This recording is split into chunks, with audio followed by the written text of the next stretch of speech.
Assalamu alaikum wa rahmatullahi wa barakatuh. It's Ameen here with the Mind Heist podcast, of course, doing a solo episode on Hijra, on moving to the Muslim world, mostly for people living in the West, but inshallah, lots of stuff would apply either way.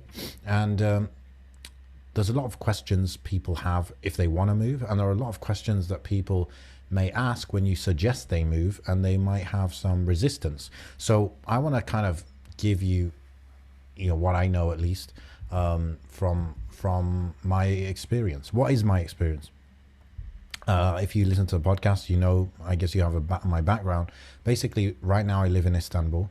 I've lived in 3 countries in my life and 5 cities, and 5 different cities. And I've also visited quite a few countries, and I've spent, a month here and a month there in other countries, more than just those 3. So I guess, I've got experience living in different countries. I'm quite used to it. I don't have a place I call home, and I kind of just live wherever is best for me. I suppose me and my family, whatever's best, that's kind of where I'll go. So I don't have any emotional attachment to any country. And also I was born in the West. It's just that I spent most of my life outside of the West. And in my life, I've also gone back to the West to live for a few years, but then left again. So I've moved in and out of the West. I do have experience living in the West as well as in the Muslim world. And those 3 countries I've lived in has been the UK, UAE, and now Turkey. I've been in Turkey for about a year, and the other countries I've been in for much longer. So that's the context. Now let's just go into what I thought might be questions people wonder about, or questions people ask when it comes to doing hijrah, moving to the Muslim world for a better, I was going to say lifestyle, but not lifestyle, a better akhirah style, a better outcome for their iman, for their kids' iman, for their families' iman, right? So the first question I thought, which is very, very, very important for those especially who are not yet convinced that they even should leave the West. I'm quite a big proponent of people trying to leave the West if possible, if they're living there, Muslim living there. But why is it, right? So the question would be, is the Muslim world even better than the West for practicing Islam? And to that I would say, in most cases, no doubt. In most cases, it's no doubt better. And remember, when I'm answering this question, I'm not thinking about just you as one person on your own in your specific context. I'm thinking of it broader, much broader. So you, your family, your kids or your future kids, and your offspring after those kids, right? Like people, your grandchildren, inshallah, your great grandchildren, many things I'm thinking about now, and I'm thinking in 10 years. When you put all of that together, most people, it would be better for them to live in the Muslim world. And obviously not everyone in the Muslim world is equal, but we'll get into that, inshallah. So for this, is it even better for your iman, for your practicing of Islam, to live outside of the West or in the Muslim world? Is it even better? And I would say to that, Islam is not what you think it is, right? You have ideas about what you think Islam is fundamentally, when you see it, you think, yeah, that's Islam, right? That you've got a way of thinking of that, and other people have different ways of thinking of that depending on their culture and their experiences in life. So Islam is not defined by what you think it is, it's defined by just what it actually is. And I think there are a lot of elements of Islam that don't come to mind when we think of what is Islam, but they're a big part of Islam, right? So we have this bias, cultural bias, depending on where we grew up and what culture we come from. When I say culture, by the way, I don't mean Pakistani or Egyptian, or that's not what I mean. I just mean the culture, the context, the kind of place or family that you grew up in, right? And for you, for example, you might think that attending durus and having these public gatherings where people study Islam with a teacher, that might be Islam to you. When you see that, you're like, yes, Islam is strong here. Or even protesting, that might be a place where people can do protesting and stand up for justice in that way. You might say that is Islam. Or wearing thobes and dressing in a certain way, being openly quote unquote Islamic in how you dress, you might say that is Islam. right? And for you, that might, that might be what just comes to mind when you think of Islam, but that is not the only thing that defines Islam. I'm not saying that does or doesn't define what's Islamic, but I'm just saying there's more than what we think, right? There is like a lot of elements to Islam. So we just have to be aware that what we think of Islam is not the only thing that is Islam.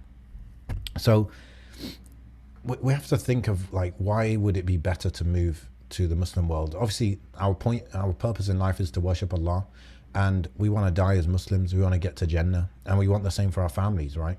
That's the point of our whole struggle in this world, right? Like other people of other religions or of no religion, they have other like main objectives in life. It might be attaining the most pleasure. It might be just kind of surviving and making a living for their family. It might be many things, but for us, it's literally worshipping Allah, pleasing Allah, and trying to get to Jannah, and trying to do the same for our family and our kids, etc.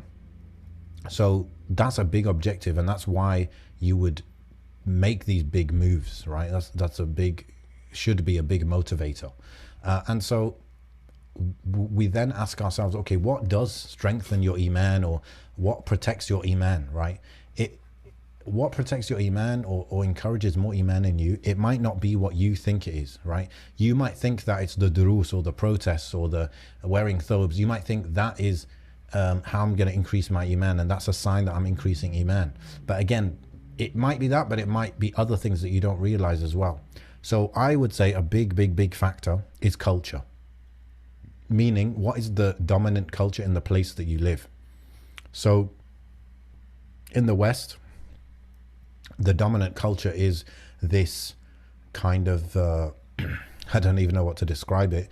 It is Western. It is kind of atheistic. It is kind of anti-God. It is kind of, I don't want to say anti-family, but it's not very family focused. It's individual focused. It's all about liberalism and freedom and all of this. This is the dominant culture in the West. And my thinking is, and I believe obviously this because I think it's a fact, I think it's true, that whatever culture you grow up in or you're living in, that will dominate you. The dominant culture will change you, and it will influence you, and you can avoid it. And that's what Muslims have been doing in the West and elsewhere for very long. They've been avoiding these things which impose the culture on them. But I think it's an uphill battle. It's a battle that is very hard to win, right? And even if you win it with you, will your kids win it, and will their kids win it, and their kids win it? And so I don't want to be in a battle for my basic Iman or basic values. I want like the Shahada to be something just normal and standard, and I want Islamic values to be something normal and standard. I don't want to be struggling to survive Iman-wise. I want surviving to be a standard, and then for me to be climbing to higher heights when it comes to my Iman or my Islamic knowledge or my worship of Allah. So I would suggest that in the West, the culture, which, like I said, the dominant culture will influence you. It will influence you. It will influence your wife. It will influence your husband. It will influence your kids, etc., etc. It will influence the kids that your kids go to school with, etc. I want to be in a country where the dominant culture is a Muslim culture. It may not be perfect. It may have liberalism mixed with it. It may have, who knows, even bid'ah mixed with it.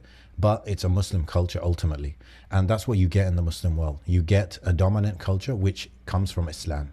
Yes, nobody's saying those cultures are perfect. Nobody's saying that there's nothing wrong with it. But it's fundamentally has a lot of Islam in it. And in most Muslim countries, it's the absolute norm that you're going to believe in Allah. Not you're going to believe in God, you're going to believe in Allah. You're going to believe in the Prophet ﷺ. You're going to love the Prophet ﷺ. The average Muslim in the Muslim world, they love the Prophet ﷺ. They might not even know much about him, but they love him, and they're raised to love him. They're raised to actually respect him a lot, right? So these are just standard, normal things in the Muslim world. And remember, Muslim kids, when they go to school, in most of the Muslim world, maybe I'm wondering in Turkey, because in Turkey there are government schools which are kind of Islamic government schools, and then there's the normal schools. In the normal schools, is there Islamic education? I don't know. But in the rest, like 90 whatever percent of the Muslim world, kids are going to school and they're learning about their religion. They're learning about the Prophet ﷺ, they're learning Quran, they're learning these things. And so they're getting this base level Islamic education.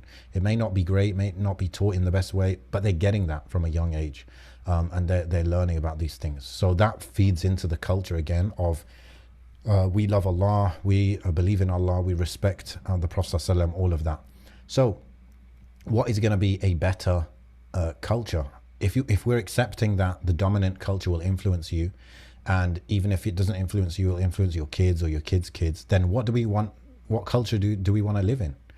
We want to live in a Muslim culture, a culture that's coming from people who have been Muslim for hundreds of years, right? So that's kind of like the question of, is the Muslim world even better than the West for practicing Islam? I would say in most cases, yes, for sure. And another point is, there is a huge difference between being Muslim as a minority versus a majority. Being Muslim as a majority, like I said, the baseline is having Iman, right? The baseline is having Iman, and everyone around you is Muslim, and it's just very normal to be Muslim, right? Yes, like in many parts of the Muslim world, you'll have everyone Muslim, but some women will wear the scarf and some won't. Some men will shave, some won't. You have those things, but in terms of Iman, like everyone's got Iman. Even those that don't have Iman, or they're questioning, or they've actually in their minds left Islam, they'll be quiet about it because the culture is against that. Okay, so it's the opposite of the West, where the West, the culture is against believing in God, you could say, or against Islam. In the Muslim world, the culture is against not believing in God. So if you're an atheist in the Muslim world, you might want to keep that quiet just because it's very strange. You might get bullied, you might get whatever about it. So, which culture do we want to live in? Which country, do we want to be in a Muslim majority country or a Muslim minority? Do we want to be a Muslim as a minority? So you get that confidence. And also, maybe the biggest issue with being a Muslim in the West is the inferiority complex that I've noticed amongst people. They're not very confident of their Islam, and they actually really feel like Islam, deep down, they feel like they're kind of inferior to the non-Muslims. And this is like the opposite of how we should feel. We should feel like, wow, we have something so amazing, and we have something that should be spread to everyone. Everyone should at least know about Islam, whether they accept it or not, something else. But we need to share this because this is the best, and this is the solution to the world's problems, and this is the solution to what happens after you die. Like, this is a solution to saving people from the hellfire. We should be proud of it. But when you're a minority, instead you keep it quiet, you keep it to yourself. You take off that scarf, you shave that beard, you hide the fact you're praying, you're ashamed that you don't eat pork or whatever. And remember, like, you might be listening to this, you're in the UK, for example, where something like eating pork and being Muslim, that you could say is mainstream knowledge. But imagine you're like in Italy or something, or Germany, it might still be strange in those places. So regardless, it applies all over the Western world, but in some places worse than others, of course. So yeah, and I think there's a big question of generations down the line, will your kids be Muslim? This is a huge one. And I remember, I think I mentioned this on the podcast before, like there was a family from Lebanon, they moved to the US 100 years ago or something, and like none of those descendants are Muslim today. So of course we can't guarantee that if we grow up in the Muslim world, our kids will be Muslim, but look at the proof. The last hundreds of years, the people living in whatever, Malaysia, Turkey, Egypt, Morocco, whatever, hundreds of years ago they were Muslim, and today they're still Muslim.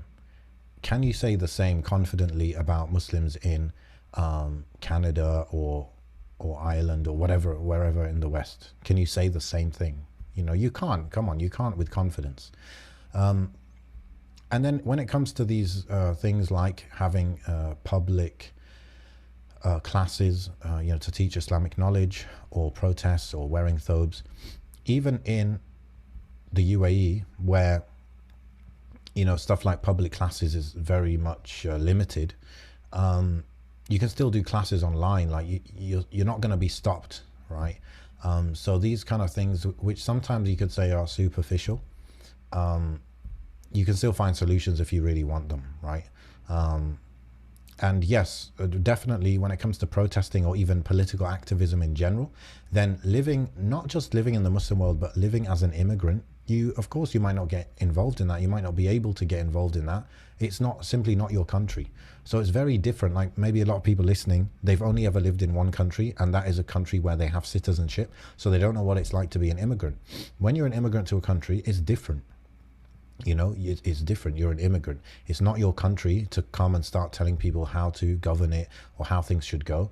And maybe one day you will become a citizen of that country you move to, in which case you'll at least be aware of the culture, and you'll be able to decide at that point how involved you want to get. But yes, you would probably not get involved in activism in that way, at least, if you move to the Muslim world as a new immigrant. But I don't personally see that as a big problem, because activism is something that people get involved in when it's their country generally. So, and you can do activism online, or you want to call it da'wah, you can do that online. And even as an immigrant, you can do da'wah, but it might just be in a different way, or it might be something that you start once you fully understand the culture and the language, maybe 2-3 years into moving to that country. So that is the answer to the question, is the Muslim world even better than the West for practicing Islam? I would say no doubt it is. And I would say, we want to live in a Muslim majority country where the influences are not anti-Islam. I fully understand that there is the global culture of liberalism and kind of anti-religion seeping into the Muslim world. I get that. But, where's the best place to be when it comes to that? It's the Muslim world. That's where the effects are lesser, right? Okay, next question would be, what are the advantages of living in the Muslim world? Well, I've talked a lot about the confidence aspect and the feeling inferior when you're in a Muslim minority country. And that's the opposite. The advantages is having that opposite. Feeling confidence, feeling like, okay, the norm is to be Muslim. Now imagine your kids growing up, or yourself when you were younger, growing up thinking, yeah, everyone is Muslim, it's normal to be Muslim. That alone makes a huge difference to your confidence in Islam, and your whole worldview actually will be shaped by the culture that you grow up in. So I don't know, like if the norm in the UK is, the professional norm is you go and you have drinks with your colleagues, well, that just won't be the norm in a Muslim country. Right, so all the norms will be way more in line with your values, even if some of the practices are different or new to you. It's still going to be more in line with you as a Muslim, just being in the Muslim world. So the advantages of that, I don't know if we can prove this statistically, but a lot of Muslim countries are safe in a way where the West is not, and who knows why that is. And I don't even know if I can prove that. Obviously, we know the Gulf is very, very safe. But in other countries, it's just like, probably because the materialism and consumerism is maybe kicked in a bit less. Or there's still the family element where some people still have that village mindset where everyone's together and everyone's kind of involved in each other's lives.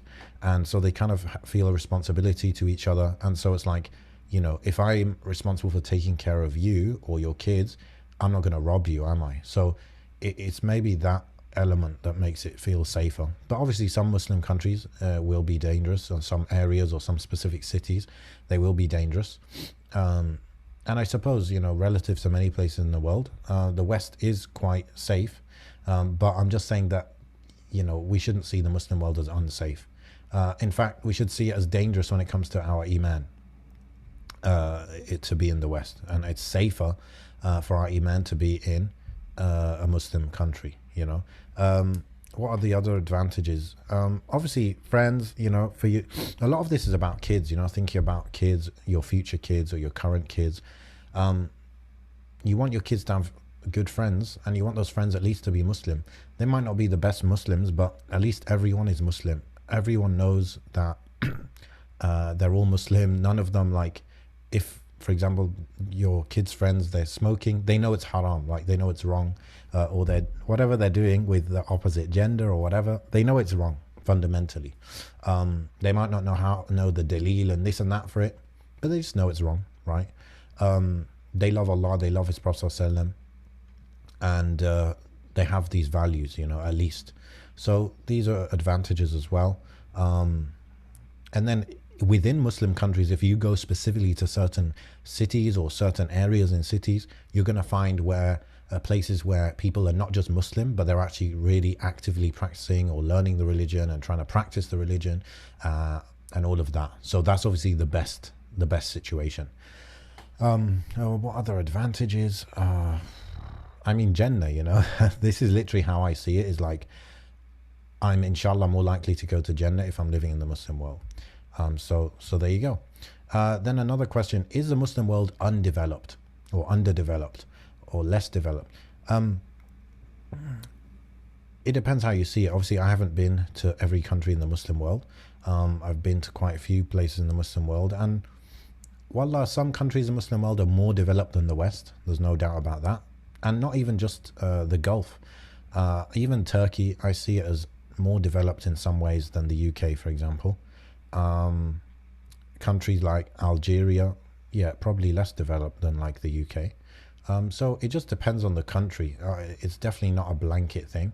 Remember, yeah, like, it's 2021 right now. Like, every country pretty much has fast internet and stable electricity and this and that. I know there are countries like Pakistan, maybe still in Algeria, where electricity goes out now and then. But, you know, there are generators in place, and many countries, it's good. And as, you know, the standard of living has gone up in richer countries, that's also like been passed on to the poorer countries. So yeah, some Muslim countries are poorer and some are richer. Some Muslim countries have really good resources that they make a lot of money from, and then some spend that on developing the country, and some don't spend it as much on developing the country. So yeah, but you know, these kind of, when we think of developed, obviously we're talking about economically developed, right? But there's also the element of socially developed, right? So I would say, you know, a lot of non-Muslim countries, they're not socially developed. In fact, because of the war on the family unit and the war on community and the, you know, the pushing of individualism, they're socially undeveloped. But if we're just talking about economic development, then, you know, there is and there isn't. There is and there is, as we as we say in Algeria, Kain or Kain.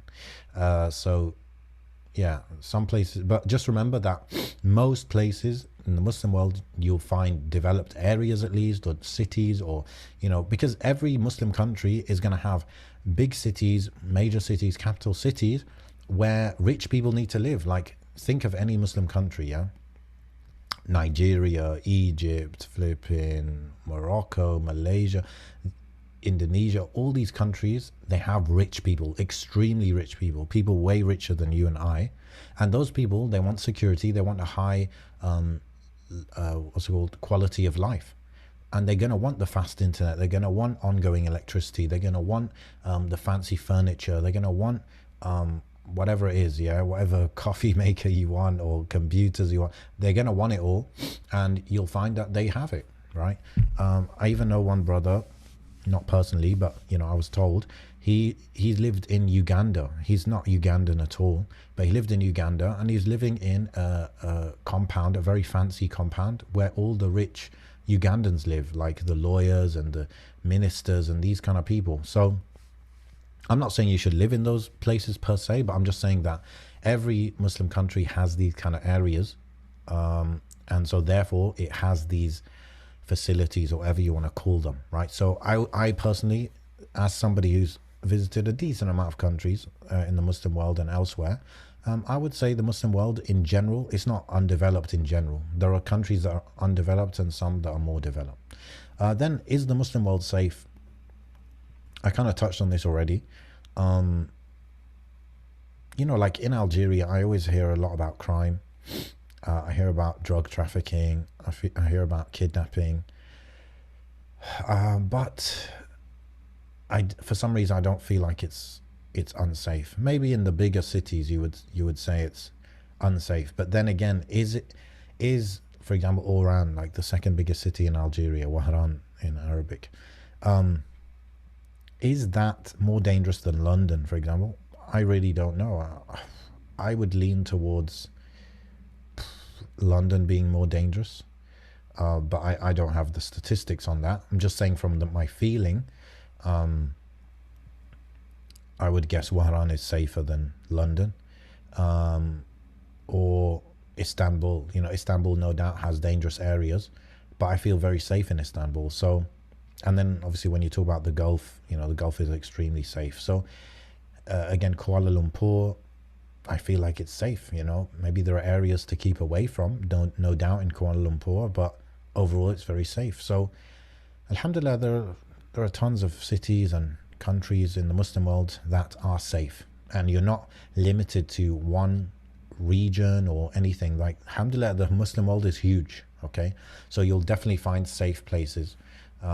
Even countries that you would say are poorer, like Gambia, just because it's poorer, it doesn't mean it's going to be less safe. You might find that it's safer because people have more of a sense of community and stuff. Who knows? But yeah. Next question. Why are people in the Muslim world trying to get to the West? If the West is not as good as the Muslim world, why are they doing that? Well, desperation pushes people. I don't need to tell you guys about this. You know this yourself, but I'll just touch on it quickly. Like, I think there's two factors, yeah? Like, when you're desperate, you'll do things that you would prefer not to do. You make compromises. That's the first thing. So they might be going to the West, even though they know it's bad for them in many ways, but because they feel their survival depends on them leaving the country they're in, they're willing to lose out on those other elements to go to the West. Number two, is they don't know what it's like in the West. They don't have experience of living in the West. And also, maybe they're going to the West not to set up a family. They're just going there to make some money and come back. Or they're going there to make some money and send it home. But they're not going to the West thinking, yeah, I'm going to the West, let me bring my wife and kids. They're not thinking like that per se. So that's why people go to the West. One thing I'll say, right, because we have to be fair, in the West, it's less corrupt per se than quite a few Muslim countries in terms of like maybe the justice system and things like that, right? There's less bribery in the West. So, some people say that as a reason for the West being more quote unquote Islamic than the Muslim world. But you find many Muslim countries that are more just or just as just when it comes to like the judicial system and corruption and stuff as the West. And then so it just depends really on the country. You can't generalize the Muslim world. And many countries, again, if you can pick from many countries in the Muslim world, you can just pick the ones that are not that corrupt and quite just, right? So yeah, don't buy into the propaganda, the advertising scheme, the marketing scheme of democracy and how it creates justice and this and that fully. No doubt it's quite just, but there are many ways that we don't realize that it's unjust. So it's neither here nor there to say the Muslim world is more or less just than the West. And if the Muslim world has some corruption issues, like whatever country we're talking about has some corruption issues, then if we can go there and eventually create a more just and less corrupt society, then we should do that, right? We should build upon what we've got rather than leaving it. So that's about why Muslims are going to the West. So those are kind of, maybe those questions were dealing with people who are skeptical of moving to the Muslim world. Now, just for people who are just already convinced, they kind of want to go to the Muslim world already. So what are things to look for when picking a country to move to? And I'm answering this because obviously I've had to go through this thinking process. When I came back to the UK for a few years, I was living here knowing I didn't want to stay here, but not knowing exactly what my plan was. So I had to decide at one point what country that I was going to leave the UK to go to. And then when I was in the UAE and I moved to Turkey, I had to again think, what country do I want to move to? And I ended up picking Turkey. So I've been through this thought process. So what are things to look for? Well, firstly, I would say visit the country for as long as possible. If you can visit for 2 weeks, then do 2 weeks. But ideally, go for a month, 2 months. That would be good. And live like a local. Avoid living like a tourist. Don't live in a tourist area unless you intend to live there. Go and live in the actual area that you intend to live. And while you're there, do a lot of research and just try and live like a local, you know, shop and cook and everything like a local. And if possible, because this is a long-term thing, so you could even go to a country and live there for 1 year, and that could just be an experiment. That could just be like, okay, at the end of 12 months we'll decide, right, if we're actually going to stay here long term. So go in with the experiment mindset, no doubt. Myself, when I moved to Turkey, I eventually initially I said I'm going to go for 3 months and see how it is. When I got there, within a few weeks I was pretty much clear that I was going to stay for a year. So then I said, okay, let's stay for a year. Again, as an experiment kind of mindset thing. But then when I was like maybe 4 months in, I knew I was going to stay for longer than a year, right? I knew it. So like I had decided on it, not that I was, you know, obviously inshallah, right? So, you know, it's good to give yourself that year, for example, and you've always got this ability to turn back. You don't burn the boats. And just because you leave one Muslim country doesn't mean you won't go to another one. It doesn't mean you have to go back to the West forever, you know. But it's just good to have this experiment mindset and to know that it might take you a few months or a year to really have a feel for the place and to work out everything. And I'm aware that some people, they're working and they can't find time. But just do what you can to spend a month or so in the country. And again, if you were to visit a Muslim country for 1 month every year, then, you know, maybe the first country you don't like it, the second one you're like maybe, the third one you're like, yeah, it's good, right? So within 3 years you would have found a place that you're comfortable moving to. Whereas some people, they just say, oh, I don't know, and they leave it and they spend not 3 years, but they spend 30 years in the West without moving. So yeah, so that's the first thing. Visit for as long as possible. And I would say, you know, not, you know, whatever, Egypt, Pakistan, Indonesia, Turkey, these countries are big countries, very big countries. So not every area will be like the other, and not every city will be like the other, and not every neighborhood will be like the other. Like, I know for a fact, me living in the neighborhood I live in Turkey, it will be a completely different experience for me in another city, in another neighborhood, right? Like, as far as I know, there are neighborhoods in Turkey where if you had a big beard, your wife had like niqab or even just a scarf and like dressed properly, you would actually feel hostility, right, in some areas of Turkey. Not huge areas of Turkey, maybe 5% of Turkey or something, but there would be a hostile feeling. So imagine I went there and I lived there. I would say, oh, what the hell? Of course, the West is better as a Muslim for my iman, for this and that. But that I just ended up going to that 5% of Turkey, which is hostile to those, you know, those kind of people. So what I'm trying to say is the neighborhood, the city and the neighborhood that you pick will make a huge difference and can make a huge difference. So yeah, do your research, try and connect with other immigrants, because the experience of immigrants is always quite different to locals. And so it's good for some things to speak to locals, But for other things, it's good to speak to immigrants, people who've moved to that country in the last like 5 years or something. It's really good to get their opinion on things. And especially if those immigrants are people who want to live in a kind of Islamic environment, etc. So yeah, the area makes a big difference. So look into different areas and do your research around the different areas in different cities.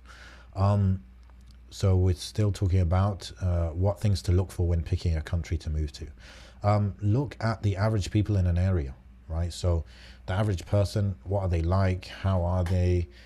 Do they, how do they make a living, and how do they act? And what's the average person like? Because that's you're gonna interact with those kind of people, and that's gonna actually create the culture of that neighborhood you're living in. So it's good to kind of interact with average people in the area and just see what they're like. For example, in Turkey, there are a lot of people, of course, a lot of women that don't wear the scarf. But in certain areas that are more Islamic leaning, if you go to a school, for example, all the female teachers will be wearing scarves, and that's a representation of the kind of people that live in that area. You get it? So, yeah. Think about, in the area, in the city, would you be okay with your kids playing with the kids in that area? What do the kids seem like? Are they generally well behaved? Are they Islamic leaning? Do you hear them playing like lots of music? Do you not see any kids out because it's not safe? Or do you not see many kids out because they're all at home playing games? This kind of thing, this is what I think of as a parent, like as a father. Like, I absolutely want my kids to play outside. So if I was in an area where no kids are playing outside, that's kind of not a good thing. And these are the kind of things that is going to be neighborhood to neighborhood based, perhaps, right? Safety is a big one, of course. So, do you find women going out after dark, for example, in an area? That maybe gives you an indication of how safe it is, how safe people feel it is, right? And just what do you see happening, etc. Then another thing to look for is long-term viability. So can you stay there long term? What's the visa setup? What's the citizenship setup? Not that you absolutely need citizenship, but it's just good to know if you could potentially get it. Obviously, the big one here is the Gulf, where you pretty much got zero chance of getting citizenship, and even a very low chance of getting long-term visa in those countries. So that's why for many people it would be a no-go. But then again, you have people that lived in the Gulf for 20, 30, 40 years. So yeah, depends. But if I was planning to go somewhere, where I want to be stable, I want my kids to kind of grow up in one country, I wouldn't per se be looking at the Gulf because of those restrictions. So yeah, long-term viability, mostly here I was just talking about visas, but also citizenship, yeah. Cost of living and source of income. So yeah, obviously it's better to live in a cheaper place than a expensive place. And it depends on your source of income. Can you get a job in that country? Does the visa depend on a job? How's it doing business over there? Is it something you could potentially do? Maybe not straight away, but eventually would it be an option to do business in that country, buy property in that country? What's these kind of things to look at as well. Would you be able to like work online? Is it easy to, I don't know, maybe get an office or whatever? That kind of thing. Maybe this is where I should talk about making income. No, I'll talk about that later, actually. Then another thing to look at is education. So I think for a lot of us, we might be looking at private schools. Depending where you go, sometimes you find private schools that are Islamic leaning. So that's interesting. Some of them, they're Islamic in order to, as a marketing kind of thing, right? Like to encourage certain types of parents to come to them. As a unique selling point, you could say, they're Islamic. But you want to get an idea of whether they're truly Islamic or not. But even if they're just Islamic by name, it's quite a good indication, isn't it, that they're using that as a USP. It means there are parents in that area that are attracted to that Islamic element. So that's a good sign. But yeah, Look at the schooling options. Are you always going to have to pay for private schools, or do you see the education system there as being good enough that you put your kids in those schools? If you put your kids in the schools, what's the average child like in those schools? And this is the type of stuff I guess you would only learn after being in a country for maybe 3 months, not so much 1 month. So keep that in mind. Some of these things take longer to discover. But yeah, education's a big one. University as well. I mean, do you even want your kids to go uni? Do you feel they'll need to go uni? If they did go uni in that country, how would it be? Is it good standard? How's it viewed? How's it viewed in the country, and how's it viewed internationally? All of this is important, I suppose. And then healthcare. Healthcare is probably bigger than education. What's the setup for healthcare? Is it private? If it's private, how expensive or cheap is it? How's the government hospitals? Are they good? Are they cheap? Are they free? Is there some sort of government health insurance program or whatever? You know, this stuff is important because you gotta, this is not a kind of thing where it's like, oh, I'll go to whatever country, and then if I ended up with some, may Allah protect us, like chronic illness that I need constant treatment for, oh, I'll just go back to the UK where it's free, for example. No, you've got to be thinking like, look, I'm going to go there, I'm going to live there, I'm going to get treated there, I'm going to give birth there, or my wife's going to give birth there, we're going to go to Hajj from this country, all of this, you know. That's how I would view it. And you don't have to view it like that right away when you're in experiment mode, but once you made the decision, then you should have that mindset, I believe. Don't have like this mentality where it's like, you know, oh, I'll just go back to wherever I came from for those things. That's what I would encourage. It's good. It's a good attitude to have, where it's like, if I decide this place is good for me long term, then I'm gonna be a local. I'm gonna act like a local. I'm not gonna act like someone who's got 1 foot in this country and 1 foot back in the West, wherever I came from.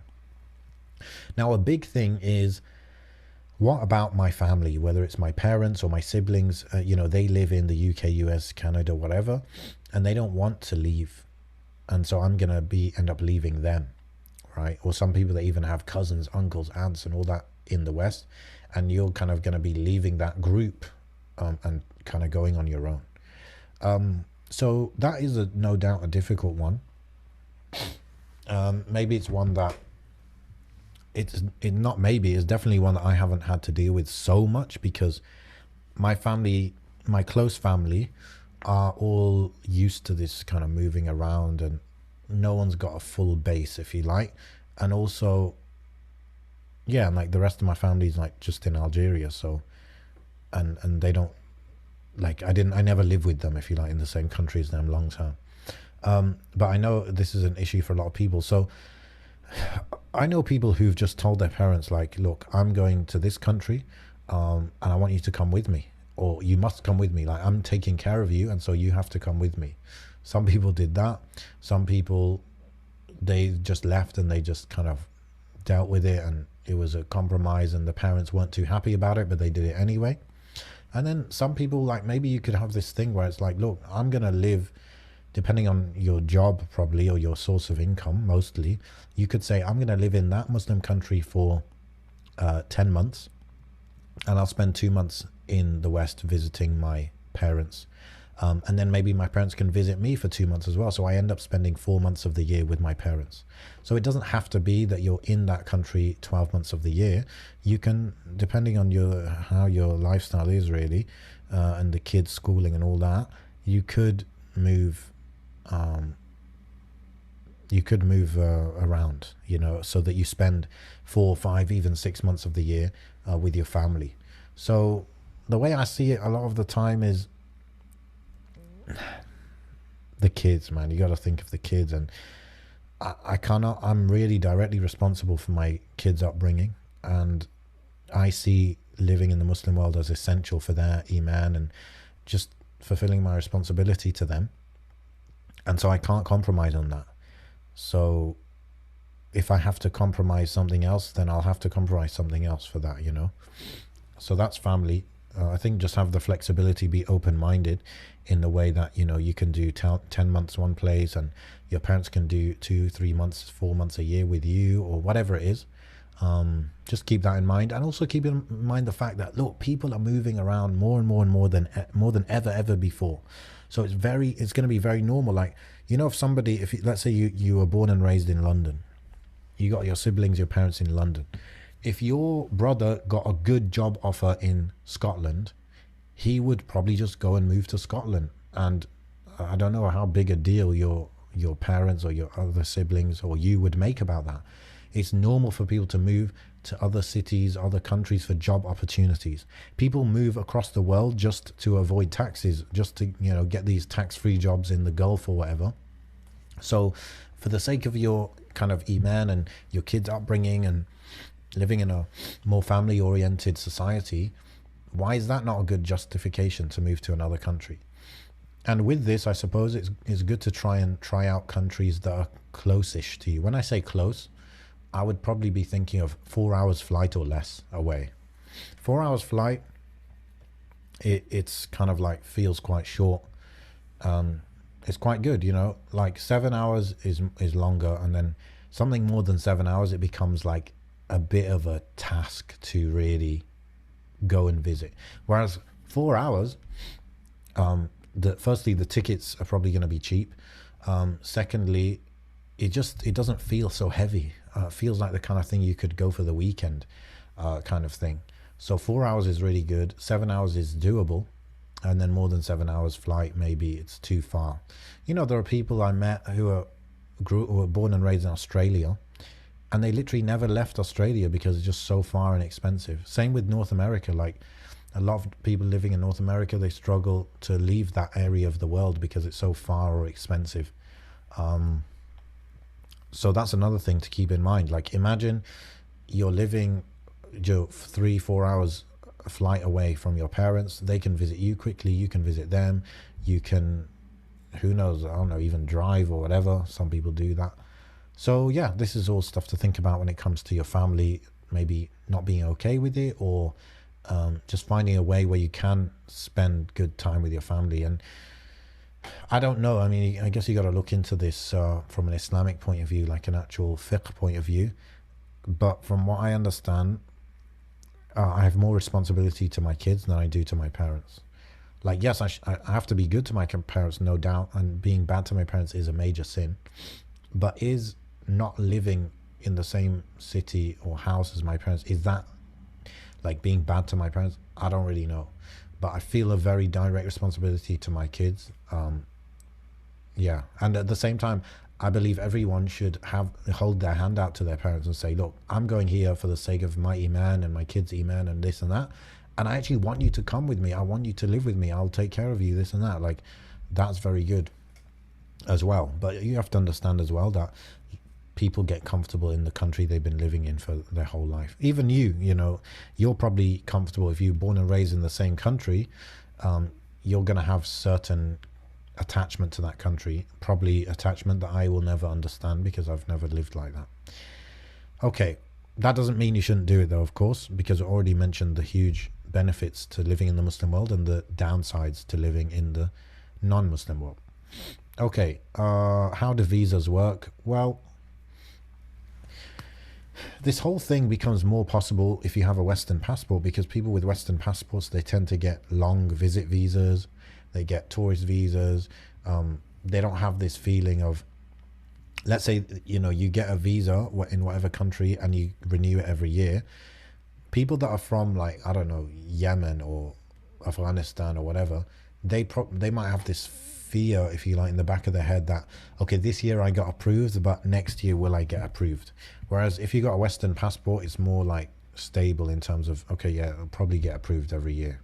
So there's that advantage and privilege that you have having that passport, and you know, it's, I guess, more responsibility on you to take it. Like, imagine an Indian Muslim who, yes, there are a lot of Muslims in India, but in the end it's not a Muslim majority country. Let's say they wanted to move to a Muslim majority country and the Indian passport maybe is not that influential, and so they would have, you know, it'll be harder for them basically, potentially. But you having a Western passport, it'll be easier for you. So that makes the responsibility on you even higher. And actually, that's not something I even mentioned when it comes to, is it even better for your Iman to live in a Muslim country? I mean, go look at the rulings that scholars have said about living in non-Muslim countries. Basically, you know, TLD L, too long didn't listen, yeah, is you shouldn't live in non-Muslim majority places or countries.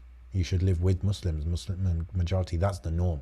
But you can go research that yourself. I didn't really want to go into that because I'm not like qualified, but this is the only opinion I've really heard. The only other opinion I've heard is, well, yes, we should live with Muslims, but where should we go? And I'll kind of treat that a little bit later.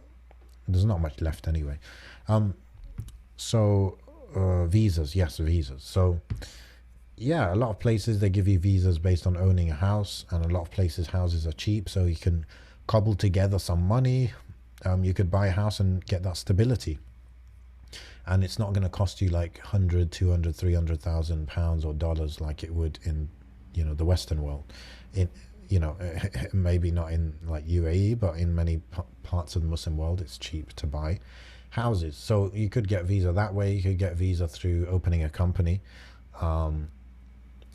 and then you could get just a visa as a visitor.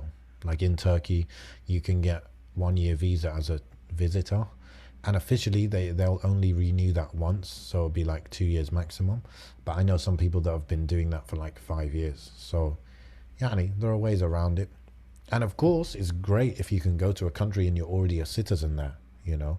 So if you're Pakistani, you've got Pakistani passport, or you've got Pakistani ID card, and you can get the citizenship, then that's great. You don't have any visa issues. You're stable now. You're like fully stable, because not only have you got ongoing you know, kind of non-stop permission to live in that country, but you're actually a citizen, which means you get the full rights of a citizen that, you know, that immigrants don't get. So that's really good thing to look into. If you're Pakistani, look at Pakistan, and don't assume things.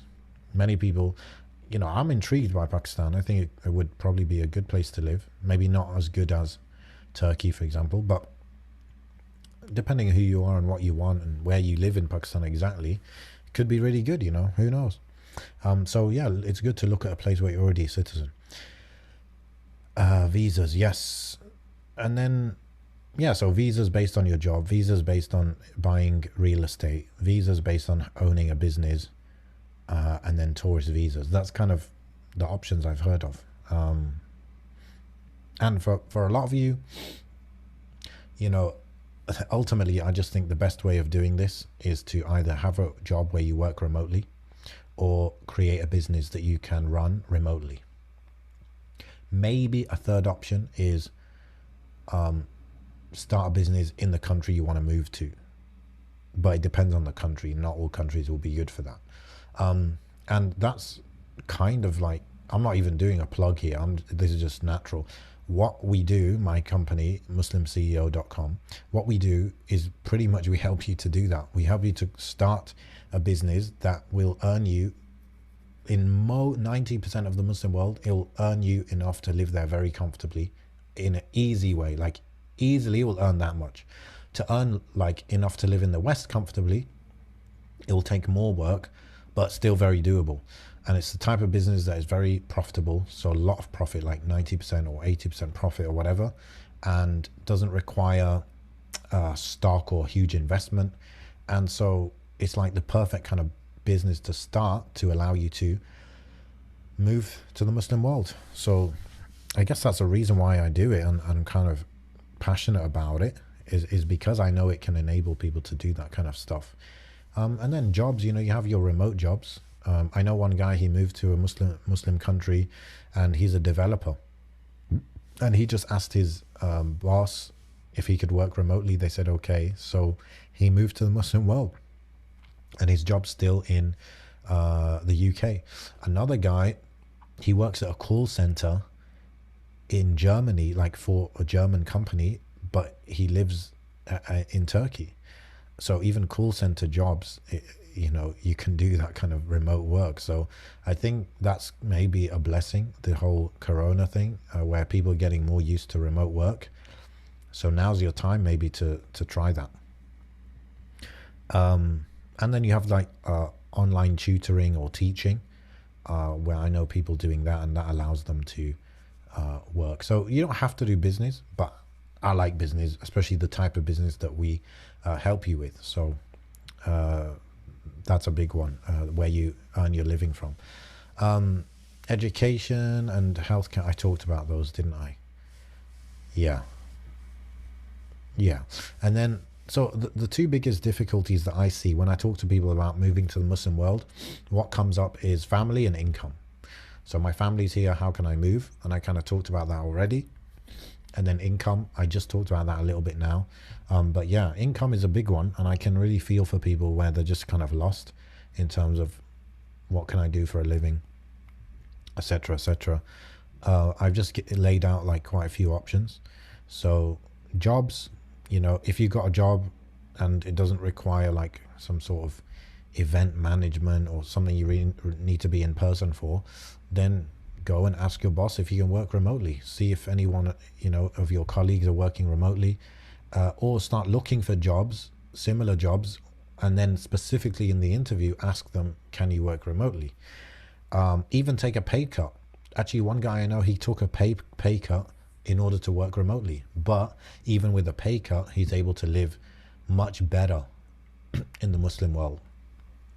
Because as far as I know, a lot of people in the UK, for example, they might be earning 30, 40, 50k a year, but they're not saving much.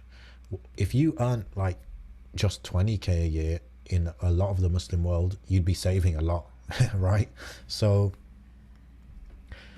yeah, so there's a big difference sometimes. Some people, you can make £1,500 a month, you know, like $2,000, and you could save more in the Muslim world than you would in the West.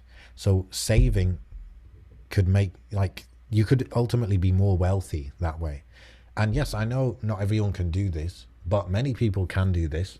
And there are people literally who will train you on how to do this, like I mentioned we do.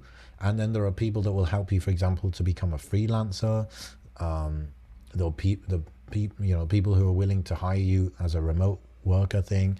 Like, for example, one software company I know, they just hire people remotely. They've done that from the beginning. And they pay you more or less depending on how expensive your country is that you live in, or city. But of course, they're a big software company, so they're going to still pay you very good salary no matter where you are in the world. So yeah, I just feel like, especially these days since Corona, there's seems to be a lot of ways of getting around this issue of how am I going to earn a living. And ultimately, if you're really, really dedicated and committed to living in the Muslim world, then I guess your mindset should be, look, even if I didn't get a really high salary from the West compared to what people are earning in this Muslim country I'm living in, I would still be willing to work in that Muslim country and earn like everyone else does, and take that maybe lesser lifestyle, but for the sake of, you know, living in the Muslim world. I guess that should be our attitude. But right now, at least for many people who are moving from the West to the Muslim world, they're better off than most people in that country. And you know, I don't, some people maybe would say, oh, you should feel bad about that or guilty. I don't see it like that. I see it as, okay, well then you've got a really big responsibility to do something with that extra money or freedom or whatever that you've got. So the biggest problems to moving, barriers, would be family and income, and I've discussed them both. Now I'll end with this. Yeah, why do people struggle when they do decide to move to the Muslim world? What are some things that I've heard of and come across? So some people, they go to the Muslim world with the burdens of the Western world.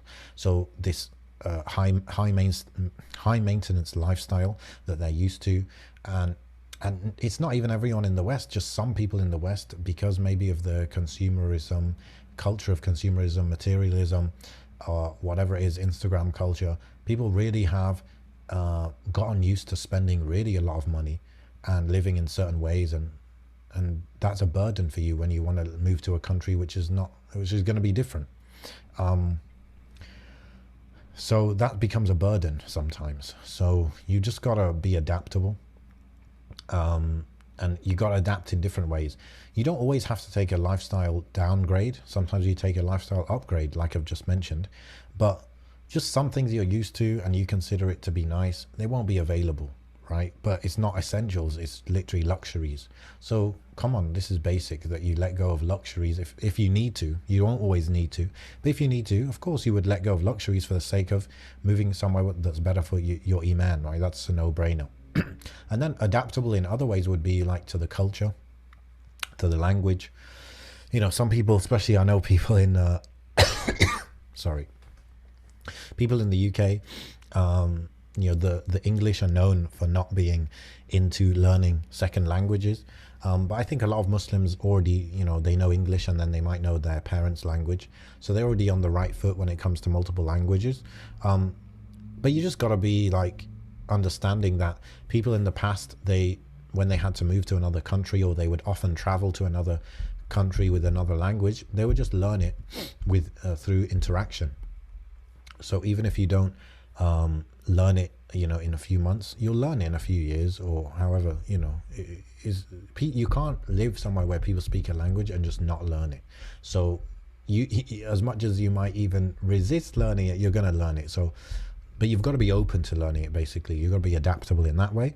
And then you've got to be adaptable in terms of culture. You've got to understand that this is a big, you know, benefit of traveling, is you just realize that people see the world in different ways, and sometimes no one way is right or wrong.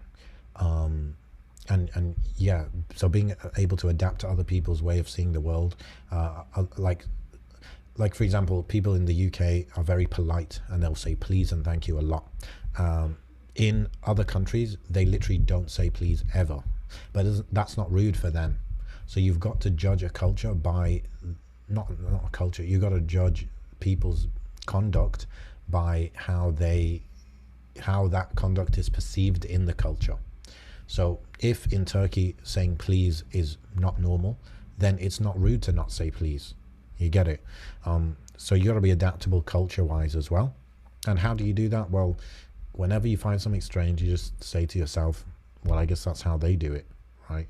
And you got to realize as well that you have your culture, whatever it is, has its own faults as well.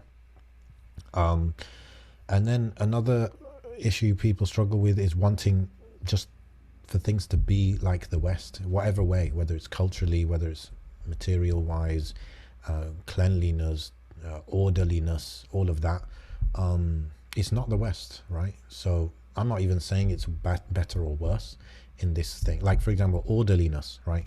How orderly something is.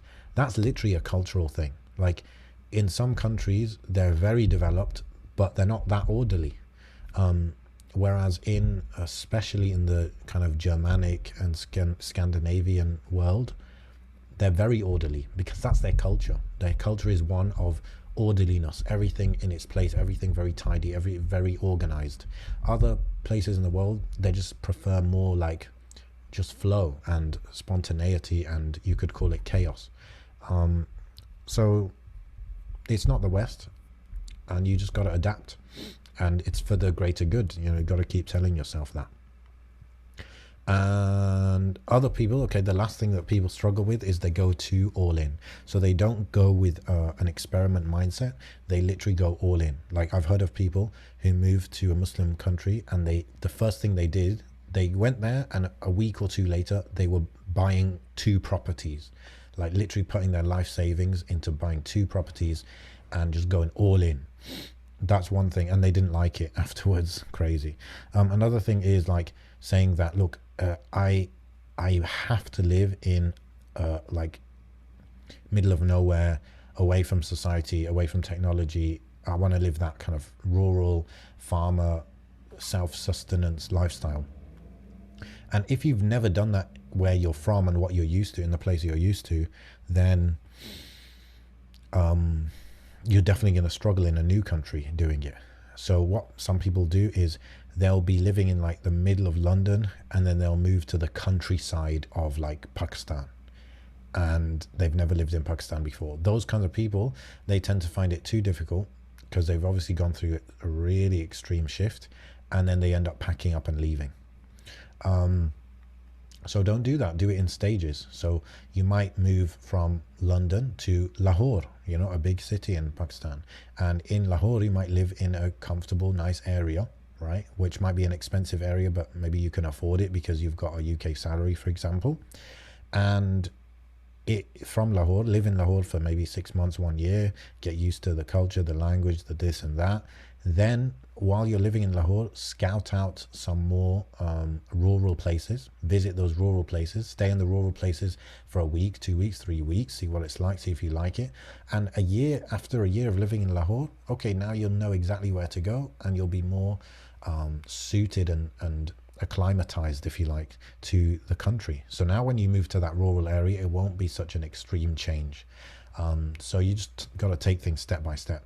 For me, it's like, look, even if I'm going to go to a country and live there for 20 years, 30 years, 40 years, then what's 2 years? Like if I spend 2-3 years to learn the language, or I spend 2-3 years to get used to the culture, or I spend 2-3 years in the city before then moving to the countryside. If I do that, that's fine, because it's such a small portion of the time I'm going to spend there, right? And again, it might take me also a few years to find a really good neighborhood to live in, or it might take me a few years to find a good school for my kids. Hopefully it won't, because it's better to go to a place where there are other immigrants or other Islamic leaning people, where you can learn from their experiences. You don't have to go there as the guinea pig trying everything yourself. But just be open to this idea of investing in things for long-term benefits. So like I said, even if it takes you 2 years to learn something, it's worth it, because you're going to be there for tens of years. So that's another thing people struggle with, is if they go too all in, they make the change too extreme. Hopefully I've covered a lot. I don't know when I'm going to release this episode, but I just thought it'd be really good to do and have ready to release, because I know a lot of people, they ask questions about these kind of topics. And also I really want to encourage you to move to the Muslim world. I do think it's better for you, so I'm going to call you to that, you know. Maybe I'll end with just some countries that, from what I know, that they're good options. So a good option is always the country that your parents are from or your grandparents are from, whatever that is for you. That's the first place maybe I would consider. Second, you know, after that, I mean, there's Turkey and Malaysia and Pakistan. Let me think, is there anything else I would add? I mean, you can add Morocco there, maybe. Yeah, I know Turkey's a hot one now. Like, everyone out here is moving to Turkey or encouraging people to move to Turkey. Turkey's definitely a good one. That's why I'm there. Pakistan is probably less, you know, organized in these things than Turkey, but I've just heard good things about it. And Malaysia, as far as I know, it's a bit tougher. The visa setup in Malaysia is tougher. So you'll have to look into that. Like, I think to get a visa in Malaysia, you need a job in Malaysia, which is not always easy. And you won't always get the best salary kind of thing. But maybe you could set up a business in Malaysia. Maybe. So yeah, Turkey, Malaysia, Pakistan, and maybe Morocco. There you go. 4 options to look into. After you've looked into the country where you're kind of originally from. And with that, I will thank you for your attention. سبحانك اللهم وبحمدك أشهد أن لا إله إلا أنت أستغفرك وأتوب إليك. السلام عليكم ورحمة الله.